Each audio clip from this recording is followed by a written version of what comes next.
రెహమాన్ గారు 12/6/2024న చంద్రబాబు నాయుడు గారు ప్రమాణ స్వీకారం చేశారు ముఖ్యమంత్రిగా. సంఖ్యా శాస్త్రవేత్తగా మీరు విశ్లేషించి చెప్పండి, ఈ నెంబర్ వల్ల ఏపీ భవిష్యత్తు ఎలా ఉండబోతోంది? చాలా అద్భుతమైన ప్రశ్న అడిగామమ్మా. యాక్చువల్గా చంద్రబాబు నాయుడు గారు date of birth 2, destiny 3. Chandrababu Naidu గారు 9వ తారీఖు ముఖ్యమంత్రిగా ప్రమాణ స్వీకారం చేస్తారని అన్ని టీవీల్లో వచ్చేసింది. అవును, కానీ అది మారి 12 వచ్చింది. ఎందుకంటే వారి యొక్క డెస్టినీ 3, చంద్రబాబు నాయుడు గారి డెస్టినీ 3. 12 అంటే 1+2 3. ఓకే, అంటే న్యూమరాలజీ ప్రకారం, ఆస్ట్రాలజీ ప్రకారమే జరుగుతుంది 90%. మిగిలిన 10% భగవంతుడు చెప్పాను కదా. అవునవును, కానీ అది అనుకోకుండా మారి అలా 12 జరిగింది. అవును, కానీ 12/6/2024 టోటల్ వచ్చి 8 అని ఒక అద్భుతమైనటువంటి డెస్టినీ అమ్మ. ఆ రోజు ప్రమాణ స్వీకారం చేసిన రోజున డెస్టినీ 8 అంటే శాటర్న్, భూమిపై ఆజ్ఞాపించే రాజు. 8 నీతి నిజాయితీలతో పనిచేస్తారు. శని అంటే ఎవరిని ఇబ్బంది పెట్టడమ్మా, కష్టపడండి సంపాదించుకోండి అంటాడు, నిజాయితీగా ఉండండి పైకి రండి అంటాడు. ఒక క్లర్క్ ఆఫీసర్ అవ్వాలంటే శాటర్న్ కావాలి, ఒక మంత్రి ముఖ్యమంత్రి కావాలన్నా శాటర్న్ కావాలి, అలా ఒక ఎమ్మెల్యే మంత్రి కావాలన్నా శాటర్న్ కావాలి. ఈ శాటర్న్ అనేటువంటి ఆయన భూమిపై ఆజ్ఞాపించే రాజు. నిజాయితీగా ఉండమంటాడు, నీతిగా ఉండమంటాడు, కష్టపడి పని చేయమంటాడు. కష్టపడి పని చేస్తే ఆటోమేటిక్గా రిజల్ట్ వస్తుంది. అంతేకా ఇంకా దానికి ఇంకే ఆస్ట్రాలజీ న్యూమరాలజీతో పని లేదు కదా, ఇలా రిజల్ట్ ఇస్తూ ఉంటాడు. కాబట్టి వీళ్ళు 3వ తారీఖు 12 అంటే 1+2 3లో చేశారు. 3 అంటే గురువు. గురువు ఏం చేస్తాడమ్మా, గురువుకి ఎంత నాలెడ్జ్ ఉందో అంత శిష్యుడికి పంచాలని ప్రయత్నం చేస్తాడు. 10 మందికి ఉపయోగకరంగా ఉండాలని చెప్పి ప్రయత్నించే వాళ్ళే గురువు. కాబట్టి తప్పనిసరిగా నెక్స్ట్ ఆంధ్రప్రదేశ్ భవిష్యత్తు రాబోయే 5 ఏళ్లలో అద్భుతంగా ఉండబోతుంది అనేది ప్రజలకు కూడా కనిపిస్తుంది. చూడండి, ఎట్ ద సేమ్ టైం వాళ్ళ అలయన్స్కి వాళ్ళతో కలిసి ఉన్నటువంటి పార్టీనే కేంద్రంలో కూడా రావటం, వీళ్ళిద్దరి మధ్య మంచి అండర్స్టాండింగ్ ఉండటం, వీళ్ళ యొక్క రిక్వైర్మెంట్ కూడా వాళ్ళకు ఉండటం, వాళ్ళ రిక్వైర్మెంట్ వీళ్ళకు ఉండటం, ఇలాంటివన్నీ కలిసి వచ్చినాయి. అంటే ఇప్పుడు ఇందాక నేను చెప్పినట్టు 175 మంది ఎమ్మెల్యేలు 175 మంది ఎమ్మెల్యేల జాతకాల కన్నా మెయిన్ ఇప్పుడు ఆంధ్రప్రదేశ్ యొక్క భూగోళం యొక్క జాతకం చాలా బాగుంది. ఓకే, అందువల్ల ఇలా గెలవటం, ఈ విధమైనటువంటి ఇవి రావటం. సో 12వ తారీఖు ప్రమాణ స్వీకారం చేయటం ఒక చాలా మంచి విషయం. ఆ డెస్టినీ 8లో చేయటం ఇంకా చాలా మంచి విషయం.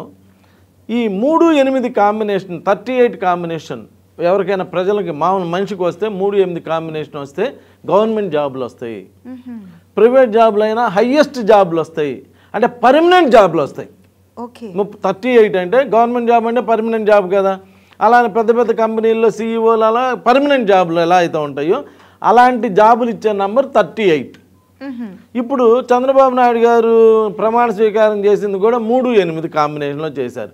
సో ఇప్పుడు ప్రభుత్వ రంగ సంస్థలు చాలా పెరుగుతాయి, ప్రభుత్వం చాలా బాగా పనిచేసిద్ది. ప్లస్ ప్రభుత్వానికి సంబంధించి ఇప్పుడు రాజధాని పూర్తి అయిపోవటం అని, ఇంతకుముందు పూర్తి కాలేదు కదా, పూర్తి అయిపోయింది ఇప్పుడు. పోలవరం పూర్తి అయిపోవటం అని, ఇలా ఎక్కువగా ఇక మిగిలి ఉండదు అనమాట. ఇంకా ఇంకొన్ని రోజులు టైం కావాలి అనేది ఉండదు, కంప్లీట్ అయిపోతాయి. ఇప్పుడు చూడండి మీరు నెక్స్ట్ 29 వచ్చేలోపు ఆల్మోస్ట్ అన్ని ప్రభుత్వ రంగ సంస్థలు పూర్తి అయిపోతాయి. అది ఎలా జరిగిద్ది అనేటువంటిది భగవంతుడి యొక్క నిర్ణయం. భగవంతుడు ఆ గ్రహాల యొక్క ప్రభావంతో ఒక అద్భుతమైనటువంటిది చూడబోతున్నాం మనం.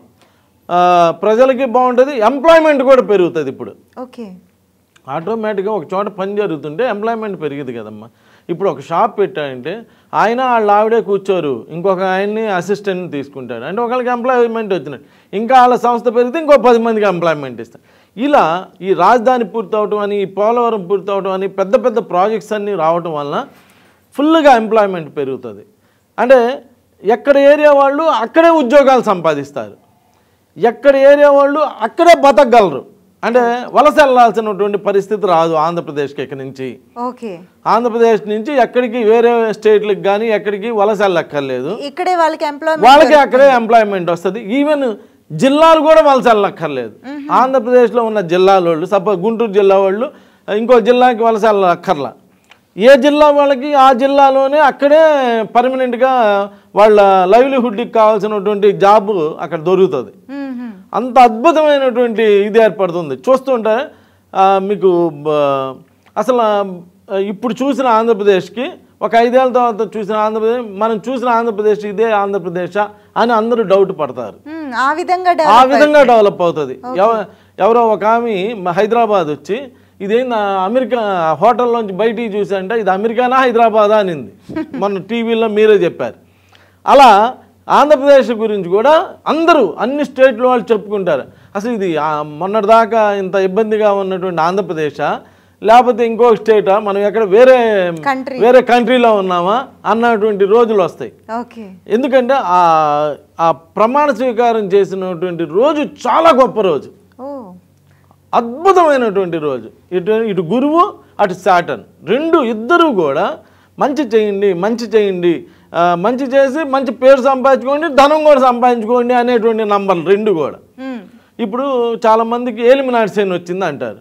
ఏలిమినాటి శని వస్తే ఏం పెద్ద ఇబ్బంది ఏం లేదు, ఎక్కువసేపు పని చేస్తారు.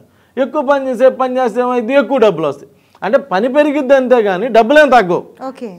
ఎక్కువ పని చేస్తే ఎక్కువ డబ్బులు ఇస్తాయి, అది రూలే కదా, అలా ఉంటుంది అనమాట. కాబట్టి నిన్న జరిగిన ప్రమాణ స్వీకారం రోజు ఏ మహానుభావుడు పెట్టాడో కానీ అద్భుతంగా పెట్టాడు. ఆంధ్రప్రదేశ్కి చాలా మంచి రోజులు రాబోతున్నాయి.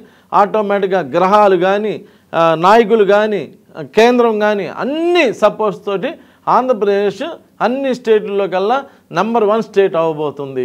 రాసి పెట్టుకోండి, ఆంధ్రప్రదేశ్ కంపల్సరీగా నంబర్ 1 స్టేట్ అయ్యి ఒక మంచి ఆయురారోగ్యాలతో సుఖ సంపదలతో మంచి పాడి పంటలతోటి తులతూగబోతుందండి.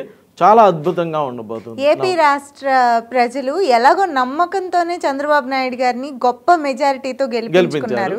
వారి నమ్మకానికి బలమైన భరోసా ఇచ్చే విధంగా మీ మాటలు ఉన్నాయి. నమస్తే.